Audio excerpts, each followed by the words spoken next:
ऐसा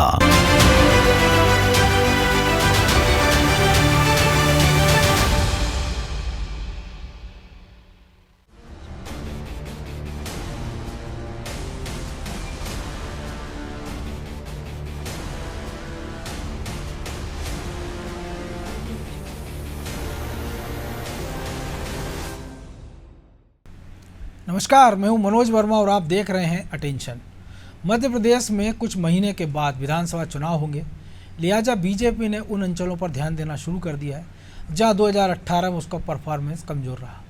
ऐसा ही एक अंचल है मालवा निमाड़। बीजेपी के राष्ट्रीय अध्यक्ष जेपी नड्डा ने खरगोन में जनसभा की। हालांकि उनके दौरे को लेकर अब सियासत भी तेज है।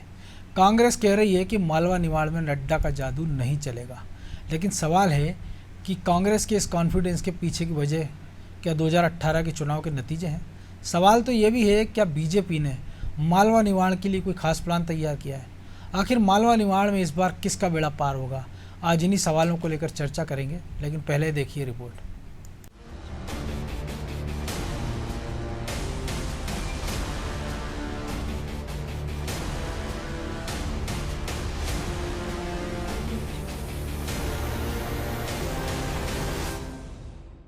एमपी के दौरे पर फिर नड्डा ने खरगोन में की जनसभा। मालवा निमाड़ पर विशेष ध्यान। क्या 2023 की राह होगी आसान? 2023 की जंग को जीतने के लिए बीजेपी और कांग्रेस के दिग्गजों ने मध्य प्रदेश में दौड़ लगानी शुरू कर दी है। 5 दिन में दूसरी बार बीजेपी के राष्ट्रीय अध्यक्ष जेपी नड्डा मध्य प्रदेश के दौरे पर आए। इस बार उन्होंने निमाड़ के खरगोन में जनसभा की, जहां नड्डा ने केंद्र सरकार की उपलब्धियों को गिनाते हुए निमाड़ की जनता को लुभाना चाहा। दरअसल बीजेपी के लिए मालवा और निमाड़ काफी अहम है, क्योंकि ये वो अंचल है जिसने 2018 में बीजेपी को सत्ता से बाहर करने में अहम भूमिका निभाई थी। लिहाजा बीजेपी इस अंचल में अपनी स्थिति को सुधारने में लगी है। अभी शिवराज जी आपके सामने मध्य प्रदेश के कहानी सुना रहे थे और बता रहे थे कि किस तरीके से मध्य प्रदेश में कमलनाथ की सरकार आई तो उन्होंने विकास की गंगा को कैसे अवरुद्ध किया, और उस अवरुद्ध के बाद जब दोबारा अपने शासन संभाला तो किस तरीके से आपने ये अविरल नर्मदा के तरीके से विकास की गंगा को आपने फिर से बढ़ाया। ये इसका आपने जीता जागता तस्वीर हमारे सामने रखी। जिस तरह से बीजेपी के केंद्रीय नेतृत्व ने मध्य प्रदेश पर फोकस किया है, उससे ये तो साफ है एमपी में न सिर्फ 2023 बल्कि 2024 में भी सियासत के केंद्र में रहेगा। हालांकि विंध्य और महाकौशल के बाद मालवा निमाड़ पर बीजेपी फोकस कर रही है, जिस पर अब कांग्रेस ने तंज कसा है। कांग्रेस की माने तो अब एमपी की जनता बीजेपी के खिलाफ मूड बना चुकी है। वर्ष 2018 में मालवा निमाड़ में भारतीय जनता पार्टी की इलेक्शन नतीजों में भद पिट गई थी। अब वह कोशिश कर रही है कि इस मालवा निमाड़ से उनकी कुछ अंशों में ताकत बढ़ा ले। इसके लिए भाजपा के राष्ट्रीय अध्यक्ष माननीय जगत प्रताप नड्डा जी मालवा निमाड़ के दौरे पर हैं। नड्डा जी कितना भी घूम ले, मैं तो भाजपा से यही प्रार्थना करना चाहूंगा कि वो नड्डा जी को वार्ड स्तर का नेता ना बनाए, कि उनकी मुट्ठी बंधी हुई है राष्ट्रीय अध्यक्ष के रूप में, वो बंधी रहे। मालवा निमाड़ इतना अहम क्यों है, अब इसके सियासी गणित समझिए। मालवा निमाड़ में विधानसभा की 66 सीटें आती हैं। 2018 के चुनाव में बीजेपी की हार की सबसे बड़ी वजह मालवा निमाड़ रही थी, क्योंकि यहाँ की फिलहाल 66 सीटों में से सबसे ज्यादा 35 सीटों पर कांग्रेस ने जीत दर्ज की थी, तो बीजेपी को महज 28 सीटें ही मिली थी, जिससे कांग्रेस 15 साल बाद प्रदेश की सत्ता वापसी में सफल रही थी। इसी को देखते हुए अब बीजेपी मालवा निमाड़ पर जोर दे रही है। ब्यूरो रिपोर्ट, अनादि टीवी।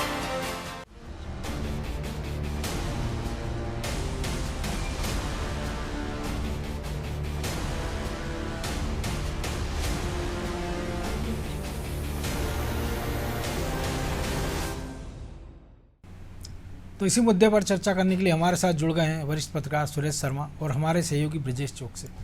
वो स्वागत है शर्मा जी आपका।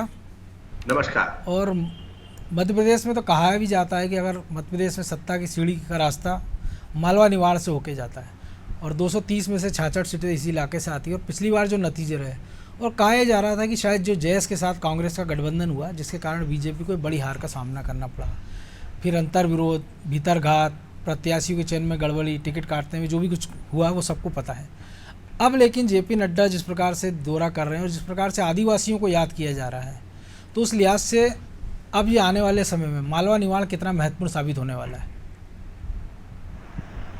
देखिए, आदिवासी क्षेत्र को लेकर के काफी समय से चिंता है। प्रधानमंत्री जी का आदिवासी क्षेत्रों में जाना, फिर दोबारा आदिवासी क्षेत्रों में जाना, नड्डा साहब का आदिवासी क्षेत्रों में जाना, संघ के दृष्टि से लोगों का निरंतरता बढ़ाए देना, तो इन सब बातों से ये स्पष्ट हो रहा है कि आदिवासी अंचल को साधने की कोशिश की जा रही है। दूसरा, मालवा जो क्षेत्र है वो काफी प्रभावशाली रूप से भाजपा के साथ जुड़ा हुआ है और उस जमाने में जब हम जनसंघ के जमाने का इतिहास पढ़ने का कोशिश करते हैं तब भी हमें ये समझ में आता। आपकी आवाज नहीं आ पा रही शर्मा जी। जनसंघ की और भाजपा की स्थिति काफी वहां स्ट्रांग रही है, यानी जनसंघ के जमाने से स्ट्रांग रही है। बिल्कुल। और कई नाम ऐसे हैं जो इन क्षेत्रों से जीत करके आते रहे हैं। तो कुल मिलाकर के ये कहा जा सकता है कि मालवा और निमाड़ प्रभावशाली रूप से भाजपा के साथ हुआ है। दूसरा, मैं एक छोटा सा दृष्टांत आपको बताने की कोशिश करता हूं जी कि कांग्रेस के बड़े नाम रहे हैं, लेकिन वहां के राजनेताओं ने राजनीतिक पुरुषार्थ से उन नामों को खत्म किया है। जैसे मान लो सुरेश सेठ जी, एक ऐसा नाम था जो अजय थे, कभी उनको चुनाव नहीं हराया जा सकता था, लेकिन निर्दलीय भी चुनाव जीते, निर्दलीय भी चुनाव जीते थे, लेकिन कैलाश विजयवर्गीय ने उनको चुनाव हराया और ऐसी स्थिति निर्मित थी कि इंदौर में उनका आखिर में वो उनका कैलाश विजयवर्गीय के साथ समझौता हुआ। आप दूसरा नाम महेश जोशी जी का देखिए। महेश जोशी जी का इतना प्रभाव था कि उनका भतीजा अश्वनी जोशी चुनाव जीतता था। खुद महेश जोशी को सुपर सीएम कहा जाता था दिग्विजय सिंह के कार्यकाल में, कहा ही जाता था। तो आप अंदाज लगाइए कि उनकी विरासत को भी कैलाश विजयवर्गीय और उनके सब मालवा निमाड़ के नेताओं ने समाप्त किया। पीसी सेठी, तीसरा आप देखिए, पीसी सेठी एक बड़ा नाम थे। हाँ, पीसी सेठी तो एक बड़ी हस्ती थे, लेकिन राजनीतिक रूप से चुनाव जीतने की दृष्टि से या चुनाव में प्रभाव डालने की दृष्टि से उनकी चर्चा कम होती है। तीसरा नाम अंतर सिंह दरबार का आप देखिए, जो महू से चुनाव जीतने लगे और भैरवलाल पाटीदार जी को उन्होंने 2-3 बार लगातार हराया। बिल्कुल। तो एक ऐसा वातावरण क्रिएट हुआ कि पूरा का पूरा मालवा क्षेत्र जो है वो कांग्रेस के कब्जे में था, लेकिन वहां भी जाकर के उनको चुनाव में शिकस्त दी और आज जो है उषा ठाकुर जी वहां से चुनाव जीत रही। यानी आप देखिए कि जिससे भैरवलाल पाटीदार चुनाव हार रहे थे वहां से उषा ठाकुर चुनाव जीत रही। तो और वो भी आखिरी समय में उनको शिफ्ट किया गया था, वहां कोई बहुत ज्यादा वक्त भी नहीं था उनके पास। उससे ये संदेश जाता है कि जो कांग्रेस का प्रभाव मालवा और निमाड़ के अंदर जो पुराने दिग्गजों का हुआ करता था, वहां नई भाजपाई पीढ़ी ने, कैलाश विजयवर्गीय सहित अन्य लोगों ने उसको समाप्त किया। अब आप थोड़ा सा और आगे बढ़ेंगे तो ऐसा सुभाष यादव की सीट अजय नहीं है, आत्माराम पटेल ने उनको चुनाव हराया है। बिल्कुल। तो ऐसी कोई अजय सीट नहीं है, लेकिन क्योंकि स्थानीय गुटबाजी के कारण और एक व्यक्तिगत जो जिसको कहते हैं ना बड़े नेताओं के बीच के अंदर सेटिंग हो जाती है, उस सेटिंग के कारण कुछ स्थान वहां से बने हैं। पिछली बार आप देखिए बाला बच्चन चुनाव लगभग हार गए थे, लेकिन आखिर में फिर वो 10,000 वोटों से जीत गए। और एक अवसर ऐसा आया था कि वो 1,000 से पीछे भी हो गए थे, 1,000 से आगे भी हो गए। ये हाल तो जीतू पटवारी का भी हमने देखा है। जीतू पटवारी इंदौर की सेटिंग के आधार पर चुनाव जीतते हैं। मैं आज बहुत सार्वजनिक रूप से कह रहा हूं ये बात से, यदि इंदौर की लीडरशिप के साथ उनकी सेटिंग नहीं, चुनाव हार जाएंगे। क्योंकि जो व्यक्ति चुनाव लड़ता है उनके खिलाफ, जीतू जराती, वो कैलाश विजयवर्गीय का वो सहयोगी है। तो वहां कैलाश विजयवर्गीय एक ऐसा शब्द, हालांकि मैं 4-5 बार नाम ले लिया मैंने, तो ये एक ऐसा चेहरा है उस क्षेत्र का कि मालवा निमाड़ जो है वो जीती जा सकती है। लेकिन आप देखिए भंवर सिंह शेखावत, क्यों नाराज हुए भंवर सिंह शेखावत? क्योंकि राजेश अग्रवाल नाम का एक व्यक्ति था जो भंवर सिंह शेखावत के खिलाफ खड़ा कर दिया गया। अब मुझे ये कहने की आवश्यकता नहीं है कि ये किसका आदमी है, लेकिन उसके कारण भंवर सिंह शेखावत नाराज हो गए। तो खुद भंवर सिंह शेखावत तो एक समय राजनीतिक गुरु रहे कैलाश विजयवर्गीय के। अब आप सब समझ सकते हो। तो कुल मिलाकर के ये स्थिति बनी हुई है मनोज जी कि मालवा और निमाड़ अंचल जो है वो भाजपा का जनसंघ का गढ़ रहा है। आप कुछ क्षेत्र को छोड़ दीजिए, जैसे झाबुआ है, पर्टिकुलरली झाबुआ की सारी सीटें कांग्रेस जीतती रही, लेकिन एक बार केवल ऐसा भी हुआ कि सारी सीटें भाजपा जीती। बिल्कुल। तो ये कोई बहुत ऐसा मामला नहीं है। एक और मैं आपसे थोड़ा सा एक लिबर्टी लेते हुए एक लाइन कहना चाहता हूं। आजकल एक नया प्रिडिक्शन दिया जा रहा है कि ग्वालियर चंबल जो हो तो कांग्रेस की झोली में जा रहा है। मैं बता रहा हूं कि कोई झोली वोली नहीं है, और ये सब केवल जो है एक प्रोपगंडा है कुछ लोगों का जो ये पैदा करते हैं, चाहे वो सर्वे में आ जाएगा चाहे कुछ भी आ जाएगा। आप देखना कि वहां लाले पड़ जाएंगे जिस तरीके की स्थिति। आप बताइए कि एक व्यक्ति राजनीति में जो पावरफुल है उसको पराजित करने के लिए उसके क्षेत्र की वोट देगी क्या? ऐसा संभव नहीं। जो आदमी वहां से वाकिफ नहीं है उसको जिता देगी, और जो उसके क्षेत्र के लिए बाप दादा से प्रयास कर रहा है उसको हरा देगी। तो ये राजनीति में मुझे नहीं लगता कि इतनी भयंकर नाराजगी का दौर होगा, ऐसा बिल्कुल नहीं लगता। पर अब ठीक है, सर्वे आ रहे हैं, कोई क्या कह सकता है। लेकिन जिनकी पीढ़ी दर पीढ़ी सीटें थी, रायबरेली, अमेठी, वहां भी हमने तो हश्र देखा है ना। तो हो सकता है कि ऐसा कुछ हो। मैं आऊंगा दोबारा आपके पास। ब्रजेश जी, उसी मालवा से हम देखते हैं कि सत्यनारायण जटिया की बात कर लें, लक्ष्मी नारायण पांडे की बात कर लें, सुमित्रा महाजन की बात कर लें, 5-5, 6-6, 7-7 चुनाव तक अजय रहे वो। और अचानक ऐसा क्या हुआ कि पार्टी को इतनी बुरी हार का सामना उस इलाके में करना पड़ा? क्योंकि अगर किसानों की नाराज़गी एक मुद्दा होता, किसान गोली कांड एक मुद्दा होता, तो शायद मंदसौर की सारी सीटें कांग्रेस जीत जाती। लेकिन एक सुवासरा सीट हरदीप सिंह डंग 1000 से भी कम वोटों से जीत पाए थे। अब वो बीजेपी के साथ है। उस जिले की सारी सीटें बीजेपी जीत गई थी। लेकिन निमाड़ में बीजेपी के साथ जो कुछ हुआ है, कहा जा रहा था कि जयस के साथ जो गठबंधन हुआ कांग्रेस का, या हीरालाल आवा जो कांग्रेस की सीट पर चुनाव लड़े, जिसके कारण ये नतीजा है। तो आज की स्थितियों में मालवा निमाड़ क्या कह रहा है? देखिए, मुझे लगता है जो चाहे वो सर्वे की बात कर रहा हूँ शर्मा जी, अब परिस्थितियाँ बदली हुई दिख रही हैं। पिछली बार हमने देखा है कि किस तरह से कर्ज माफ़ी का एक मुद्दा था। किसान भले ही वहाँ पे गोलीकांड से नाराज ना हो, लेकिन आप देखिए कर्ज माफी की वजह से वो कांग्रेस के पाले में जरूर गया है। इसको कोई नकार नहीं सकता है। खुद कांग्रेसी मानते हैं। हाँ, खुद कांग्रेसी मानते हैं कि एक बड़ा मुद्दा था, और जिस तरह से उस क्षेत्र में राहुल गांधी ने ही ऐलान किया था 10 दिन में कर्ज माफ कर देंगे, तो निश्चित तौर पर उसका एक असर रहा और किसानों का एक ज़्यादातर वोट उस तरफ गया। मालवा, वैसे तो मालवा निमाड़ हम देखते हैं कि बीजेपी के लिए प्लस ही रहा है, लेकिन पिछली बार हमने देखा माइनस रहा है। पहले भी हम उसकी वजह एक और दूसरी वजह क्या थी, एक तो कर्ज माफी का, दूसरा था जैस। जिस तरह से जैस का और कांग्रेस का गठबंधन हुआ, मुझे लगता है कि वो उसको प्लस कर गया, क्योंकि जैस जो संगठन है वो युवाओं का संगठन है, पढ़े लिखे युवाओं का संगठन है, तो वो वोट ट्रांसफर करने में कामयाब हो गए कांग्रेस के पाले में। हीरालाल अलावा के जो कांग्रेस में गए, उसके कारण कांग्रेस को थोड़ा वहाँ पर फायदा मिल गया। और जो हमने देखा है कि बीजेपी में लगातार जो गुटबाजी थी वो आज की तारीख में हम देख रहे हैं कि कांग्रेस में ज़्यादा दिख रही है। वहाँ पे हाल ही में देखिए आप किस तरह से एक एमएलए के परिवार से बीजेपी में शामिल हो जाते हैं। हम देख रहे हैं अरुण यादव, भावना साधु, हाँ, अरुण यादव, रवि जोशी जी, विजय लक्ष्मी साधो, इनकी गुटबाजी सार्वजनिक रूप से कई बार सामने आ चुकी है। जिस तरह से हम देख रहे हैं, पहले अर्चना चिटनिस की और नंदू भैया की सामने आ जाती थी कि उसका कुछ नुकसान हो जाता था, लेकिन अब वहाँ वैसी गुटबाजी बीजेपी में देखने को नहीं मिल रही जिस तरह की कांग्रेस में गुटबाजी अब वहाँ नजर आने लगी है। मालवा निमाड़ की जो हम बात करें, निमाड़ की खास तक बात करें, तो अरुण यादव का जिस तरह से अरुण यादव को हाशिए पर धकेला गया है, उससे भी वहाँ पर फर्क पड़ा है। आप देखिए कि एक विधायक टूट कर बाकायदा आ चुका है, लेकिन कांग्रेस उस पर कार्रवाई नहीं कर पाई। सचिन बिरला कि उसको पार्टी से निष्कासित नहीं कर पाए, उन पर कोई एक्शन नहीं ले पाए और उनकी विधायकी बरकरार रही। तो आप देखिए कि वहाँ जिस तरह से हमने देखा, वही मालवा निमाड़ है मनोज जी। इसलिए मैं कह रहा हूँ कि अब परिस्थितियाँ बदल गई हैं। उसका एक और उदाहरण मैं देता हूँ आपको कि जिस तरह से राष्ट्रपति द्रौपदी मुर्मू का चुनाव होता है, तो आप देखिए कि उस मालवा निमाड़ से भी बहुत से कांग्रेस से क्रॉस वोटिंग हुई है। आदिवासी जो विधायक रहे हैं, एक तरह से माना जाता है, भले ही कांग्रेस ने उन पर कोई कार्रवाई नहीं की, उन पर कोई खुलासा नहीं किया, चुप्पी साध गए हो, क्योंकि उससे पार्टी को नुकसान हो सकता था। तो आप देखिए वो सब तमाम चीज़ें यदि देखे जाएं, आज के घटनाक्रम देखे जाएं, यदि हम इंदौर की बात करें तो भाई और ताई में जो झगड़े थे, अब वो झगड़े वैसी परिस्थितियों में नहीं है। तो मुझे लगता है कि बीजेपी वहाँ पे प्लस इस आधार पर करेगी, क्योंकि अब पहले वो मुद्दे नहीं रहे हैं।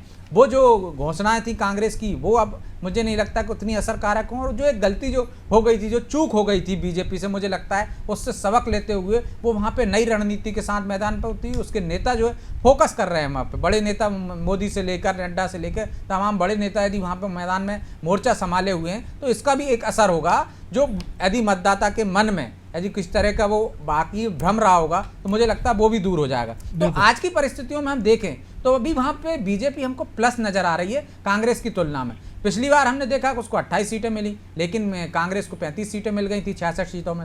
मुझे लगता है कि इस बार वैसी परिस्थिति नहीं होगी। उसका एक दूसरा रीजन और है कि जब उपचुनाव हुए थे तो आप देखिए कि वहाँ पे बीजेपी दोबारा वापसी करते हुए नजर आई थी। तो ये कुछ ऐसे परिस्थितियां हैं, जो कुछ ऐसे आंकड़े हैं जो बताते हैं, जो घटनाक्रम है जो बताते हैं कि बीजेपी पहले जैसे नहीं वहां से प्लस रही। सुमित्रा कास्केडकर आई थी कांग्रेस छोड़ के, वो भी चुनाव जीती। तो शर्मा जी, लेकिन एक माइक्रो मैनेजमेंट जो बीजेपी कर रही है आदिवासियों के बीच, वो भी असर दिखाएगा, क्योंकि आज ही का एक है कि एक प्रधानमंत्री ने एक ट्वीट किया था जिसकी भाषा को लेकर लोगों को बड़ा आश्चर्य हुआ। उनको लगा कि शायद ये हैक हो गया है या क्या, मुख्य प्रधानमंत्री या पीएमओ से ट्वीट हो गया है। बाद में उसका हिंदी अनुवाद के साथ उन्होंने किया, और वो संथाल भाषा में, जो कि शायद संथाल की लोग भी नहीं पहचान पा रहे होंगे, और आदिवासियों को उन्होंने शुभकामना दी थी कि उनके जो वीर लोग हैं, उनके जो महापुरुष हैं, उनको नमन किया गया था। तो इस माइक्रो लेवल मैनेजमेंट तक बीजेपी अगर जा रही है तो निमाड़ में कुछ तस्वीर बदलती नजर आएगी। अभी तक तो संदेश यही जा रहा है, और इस संदेश में निरंतर बढ़ोतरी होने की संभावना है, क्योंकि जिनको फील्ड में जाना है अभी 8 महीने 6 महीने का समय है, और इस समय में लोग आगे जाएंगे क्षेत्र में, और क्षेत्र में जाकर के जिस तरह के प्रयास करेंगे, जिस तरह के लोगों से कमिटमेंट करेंगे कि भाई आपके लिए ये किया जाएगा और आपके लिए हमने ये किया है, तो इससे बड़ा अंतर आने वाला है। दोनों राजनीतिक पार्टियों का यदि समान दृष्टिकोण से विश्लेषण किया जाए तो कांग्रेस के पास बताने के लिए बहुत कुछ नहीं है कि हमने 18 महीने की सरकार में आपके लिए ये किया था। बिल्कुल। कांग्रेस यदि प्रचार करेगी भी तो केवल ये कह करके करेगी कि आपके लिए ये हो सकता था, नहीं हुआ, ये हो सकता था, ये नहीं हुआ। तो नेगेटिव प्रचार और पॉजिटिव प्रचार के बीच में टकराहट होगी। एक तो बिंदु ये निकल करके आएगा। दूसरी बात ये है हर चुनाव में हम देखते भी हैं, हर चुनाव में होता है नेगेटिव प्रचार का, पर नेगेटिव प्रचार आज के दौर में ये जो कुछ एक 10-12 साल का कालखंड है, इसमें नेगेटिविटी का बहुत लाभ हुआ नहीं है। आपने अन्य राज्यों के चुनावों में भी देखा है, तो नेगेटिविटी से बहुत कुछ नहीं होता है। दूसरी एक बात बड़ी क्या है, जैसे मैं बहुत सामान्य शब्दों में एक बात कहना चाहता हूं कि आपके बारे में देश में अवधारणा क्या है। बीजेपी के 4 बड़े मुद्दे थे, 3 बड़े प्रमुख थे, चौथा और जुड़ गया बाद में उसको, तो उन्होंने अपने धीरे धीरे उन मुद्दों को कवर करने की कोशिश की।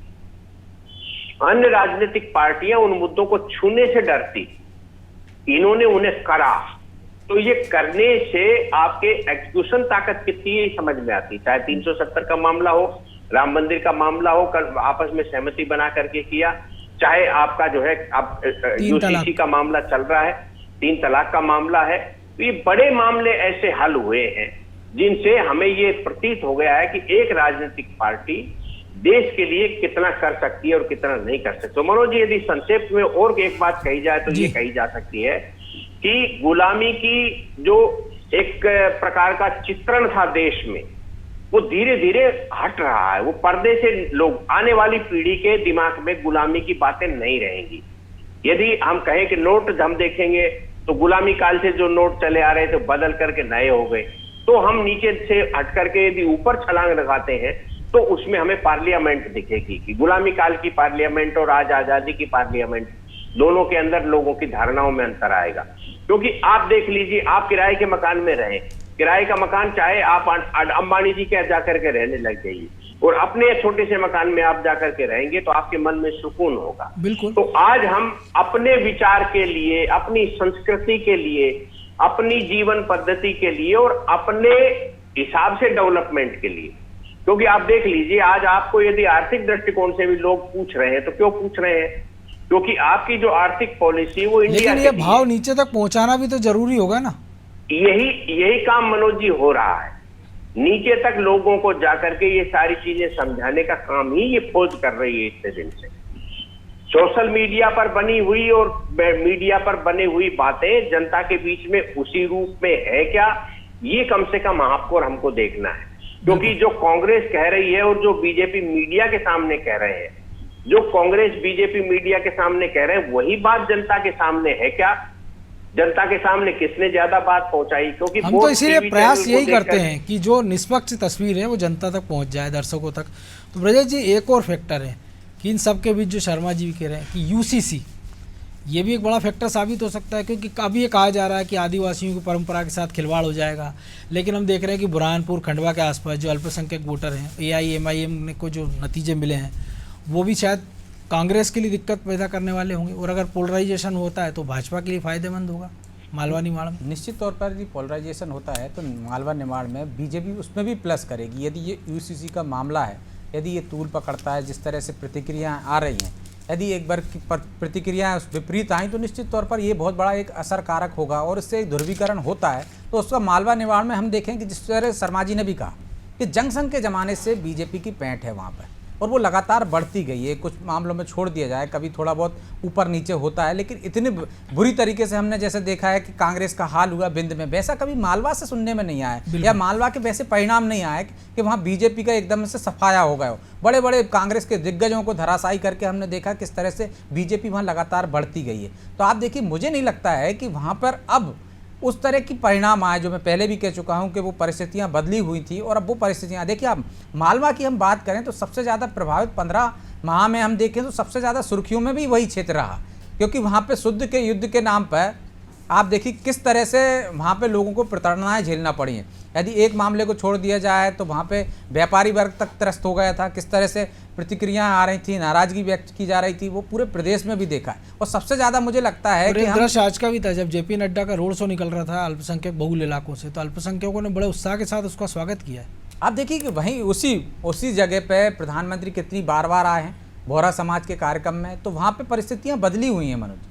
तो मुझे लगता है कि इस बार जो बदलाव हुआ है और जिस तरह से बीजेपी छोटे छोटे कार्यक्रम से लेकर माइक्रो मैनेजमेंट तक कर रही है, तो उसका भी असर आपको देखने को मिलेगा, खासकर मालवा में। तो मालवा में जो परिस्थितियां बदली हैं उसका असर आपको देखेंगे कि पूरे प्रदेश में मिलता है। और मालवा वही जागरूक क्षेत्र है, यहाँ आप देखते हैं कि सर्वाधिक हर क्षेत्र में मध्य प्रदेश में नंबर 1 आने वाला क्षेत्र है। तो वहाँ जो जागरूकता है, राजनीतिक रूप से भी देख लें हम, चाहे सामाजिक रूप से देख लें, चाहे स्वच्छता के रूप में देख लें, तो वो उसका भी असर होता है एक तरह से। और जब ज्योतिरादित्य सिंधिया के एक तरह से मुझे लगता है कि आने से मालवा में भी उसका प्लस पॉइंट रहेगा बीजेपी के लिए। तो ये कुछ चीज़ें ऐसी हैं जो नई परिस्थितियों के हिसाब से देखा जाए तो वहाँ पर बीजेपी प्लस ही रहेगी, माइनस नहीं हो पाएगी। बिल्कुल, चलिए, और उम्मीद की जाना चाहिए। अब अभी तो खैर चुनाव में वक्त है, और जिस प्रकार से दोनों पार्टी तैयारी कर रही हैं, तो राजनीतिक जो पैरामीटर है या पारा ऊपर नीचे होता रहेगा। बहरहाल अब समय की कमी, इसलिए चर्चा को विराम देना होगा। बहुत धन्यवाद शर्मा जी। तो निश्चित तौर पर मालवा निमाड़ के लिए बीजेपी ने अलग रणनीति बनाई है, और जिस प्रकार से नीचे तक उसको इम्प्लीमेंट की तैयारी हो रही है, चाहे वो प्रधानमंत्री के दौरे बन रहे हों, चाहे JP नड्डा वहाँ जा रहे हैं, रोड शो कर रहे हैं, मुख्यमंत्री तो लगातार उस दौरे में घूम ही रहे हैं, और जिस प्रकार से बीजेपी के तमाम सारे दिग्गज नेताओं के बीच एक सामंजस्य स्थापित होता नजर आ रहा है, खासतौर से मालवा में। और कैलाश विजयवर्गीय को भी जिस प्रकार से तवज्जो मिलना शुरू हो गई है, तो संभवतः बीजेपी को ये समझ में आ रहा है और इसके सकारात्मक नतीजे बीजेपी के पक्ष में हो सकते हैं। अटेंशन में आज इतना ही, मुझे दीजिए इजाज़त, और आप देखते रहिए अनादि TV। नमस्कार।